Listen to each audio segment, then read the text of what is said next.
Kids point Bingo.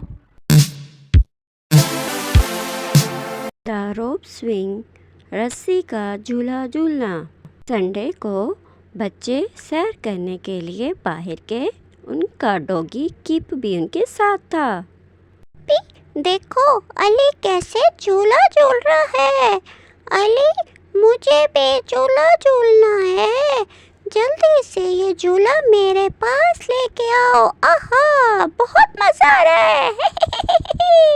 ओ ओ ओ अली, ना करो ऐसे, चोट लग जाएगी। ओ ओ ओ ओ आहा, कितना मजा आ रहा है। चलो बेला ऊपर चढ़ जाओ तुम भी। हारून भी चढ़ गया। अब मेरी बारी है, जल्दी से वापस आओ। वाह वाह वाह वाह वाह। और अहमद भी चढ़ेगा अब ऊपर।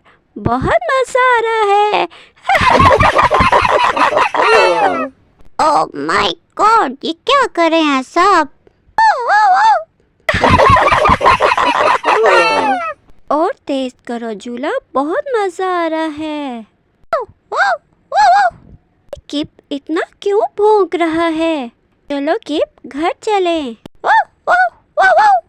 आप सब ने झूला लिया, मुझे भी लेना है झूला। किप, मत खींचो इसको, ये टूट जाएगा। चलो घर चलो हमारे साथ। किप ने जैसे ही झूले को खींचा तो झूला टूट गया और साथ में पुल भी टूट गया। फिश!